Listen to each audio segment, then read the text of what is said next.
I do feel that Vice President Biden and Senator Harris are the best choice to lead our country. Shut up!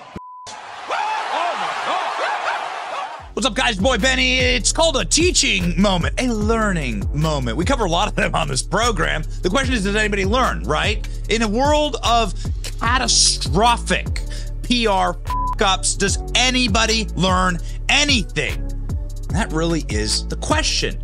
Now, we cover a lot of catastrophic PR f-ups, colossal decisions that are so embarrassing for celebrities and politicians and big companies, and the list goes on and on, right? In the modern era, you're spoiled for choice.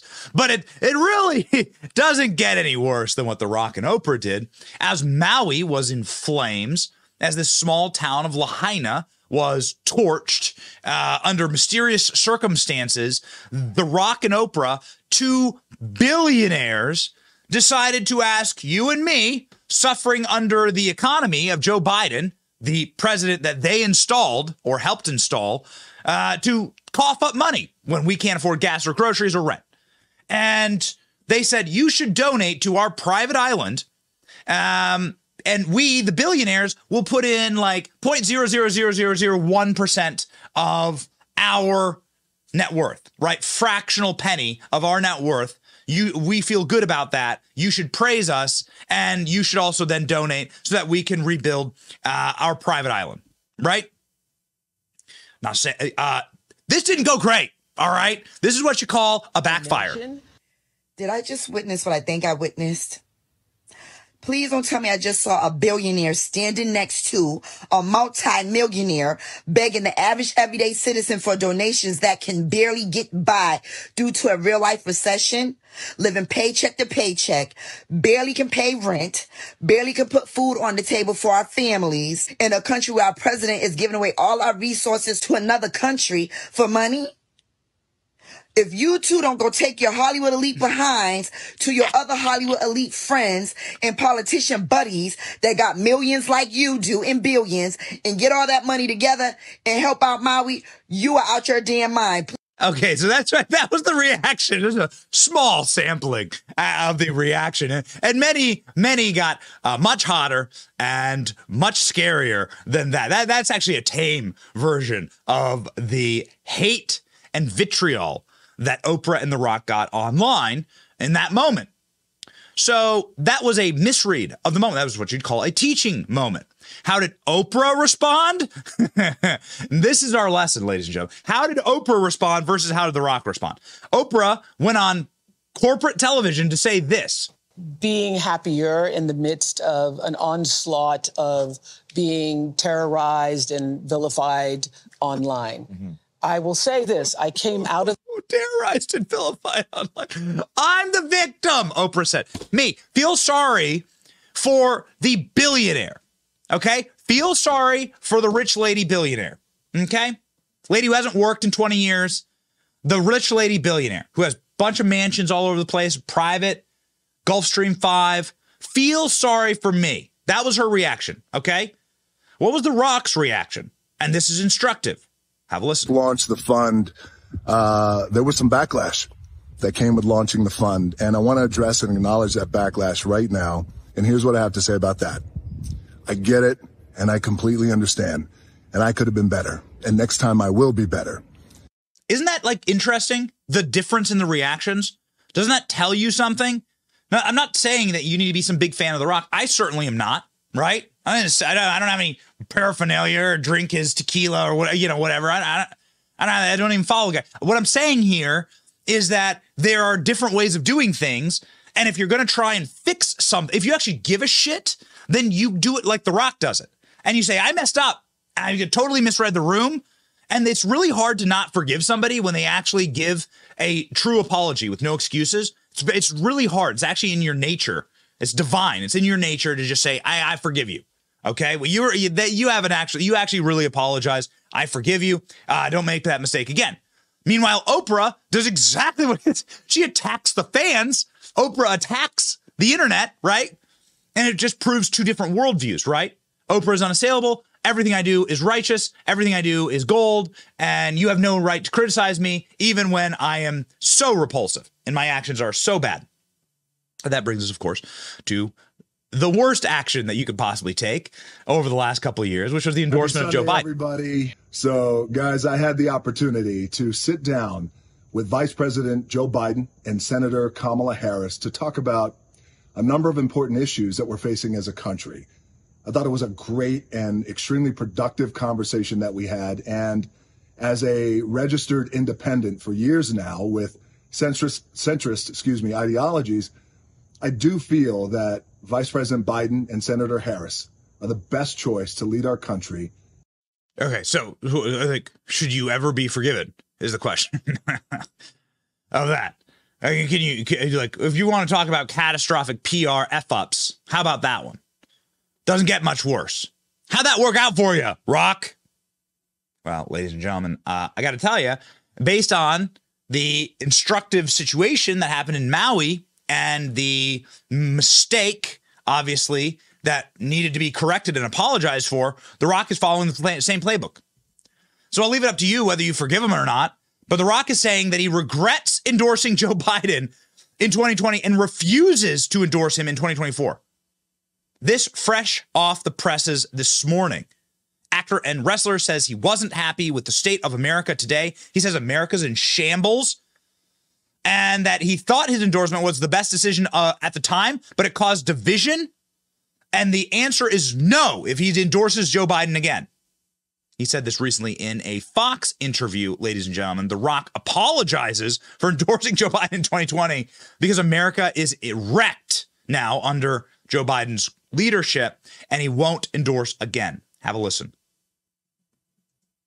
That you made that endorsement in 2020. Are you happy with the state of America?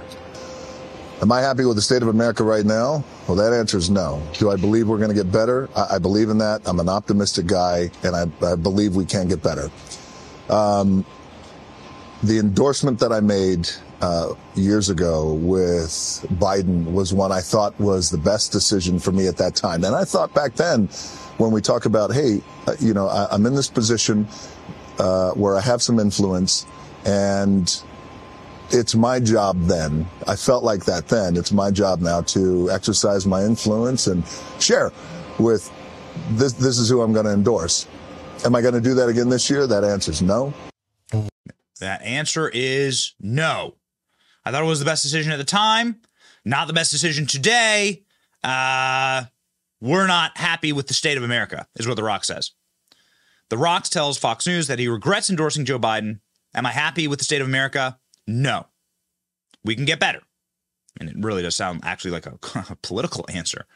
Big, very big, says Jack Posobiec. And this one always gets Antonio Brown quote tweeting us this morning. Did AB start the trend for celebs? Trump and Antonio Brown 2024. Antonio Brown really wants to be Trump's vice president. He's actively advocating for that. This was the original post, ladies and gentlemen, in 2020. Obviously, this did big numbers back in the day under different Twitter management. 83,000 retweets, 300,000 likes. A lot of people saying stay out of politics. Getting roasted. I remember a really funny meme of this right now. Yeah. But getting like roasted in the comment section. So what is the point of somebody like The Rock endorsing Joe Biden? There is no point. You're just going to isolate your fans, and you're going to piss off the people who pay your bills, and you're going to make something that should be the thing that we all share, like sports, entertainment, wrestling, Hollywood, music. Like these are things that we should all share. Something that should be a pastime, something that you can escape politics and the doldrums of everyday life and like go enjoy wrestling, WWE, or go enjoy a sporting event. You're going to infuse it with politics, make that divisive, and you're going to drive people away from each other. And that actually hurts the athletes. Have you checked in on the NBA ratings? Just final thing here. Just wait. I couldn't believe it. Do you know that women's college basketball is beating every NBA game right now? Shows you how much the NBA has lost the plot by being effectively like the simp bitch boys for the Democrat Party. It's a terrible business model, ladies and gentlemen. Snoop Dogg says he has nothing but love and respect for Trump. Snoop Dogg says that he loves Trump. I mean, well, okay, where's the I mean, obviously the two are, I suppose, friends, right? I have nothing but love and respect for Donald Trump. He said he's only done, said Snoop Dogg. It's great work for the president and his team on the way out. They did some great work while they were in the White House and great work on their way out. Will we get a Snoop Dogg, Joe Biden endorsement? I don't think so. I don't think so. And this isn't the first time The Rock has actually praised Donald Trump. You know, actually, The Rock didn't say anything about Donald Trump. He did in that interview. He praises Donald Trump in this interview. The Rock saying that Donald Trump walking into UFC is epic. He goes big. He goes big. The crowd loves him. No question. This is just being a smart businessman. It's amazing how, like, the world is healing and how people are starting to realize, like, you can't piss off your fans. Wrestler Donald Trump, he has a long history with WWE. What does it mean that both the WWE audience and the UFC audience seem to have such an appreciation or celebration of Donald Trump? Red states, we sell out. Blue states, we sell out. It's not what we're focused on. What we're focused on is the in-ring product and how it delivers to the fans. And if politicians are fans of our product, they're welcome. You got The Rock. You want Donald Trump back in the ring at WWE? Listen, I mean, Rock against Donald Trump, I don't know how well that would work out in the ring for Donald Trump. How about that ovation he gets, though, when he comes out? I know President Donald Trump taking his octagon side seat for UFC. Oh, big ovation. Trump, yeah, no question. That's what I'm talking about. It's incredible. A lot of friends who've achieved. How about that ovation he gets when he goes, Trump, come on, man, Trump, is what The Rock says. The Rock was on Capitol Hill, meeting with police officers, posing with cops and stuff on the U.S. Capitol Police, actually tweeting out this photo. Quite interesting there, ladies and gentlemen. Here are more photos of The Rock on Capitol Hill, taking selfies, right? Taking photos. He's taking selfies with cops. Okay. Hollywood megastar The Rock heads to Capitol Hill to meet and discuss military recruitment, possible White House bid. Some are saying that The Rock may run for president. He made news saying that he was asked by both parties to run for president. Could The Rock be like the first independent candidate for president? I don't trust him. I don't trust him as far as I can throw him, and I couldn't throw him very far. He's, I think, much, much bigger and heavier than me. But either way, ladies and gentlemen, at the very least, he's a guy who seems to learn from his mistakes. I don't know. I mean, here's him with Chuck Schumer. So what can you say? But it seems like The Rock is a guy who, at the very least, is like, maybe it's because he has higher aspirations, but he wants to learn. He's like apologized for endorsing Joe Biden. He apologized for the Maui fundraiser stuff, and you got to give credit where credit is due. At least he doesn't say F you to his paying customers and fans. At least he doesn't take the Disney route and the Bud Light route and the Target route and every other celebrity route, right? And say F you and flip off his fans and his paying customers. So on that level, I'm going to say good on you. All right. Next, what game do you have going on here? Are you going to be Donald Trump's vice president? Are you going to be Donald Trump's vice president? You can admit it. If you're fully forgiven on this channel if you are Donald Trump's vice president. Okay, Trump Rock. 2024. Got it? Get it. It's your boy Benny. Like, share, and subscribe. See ya.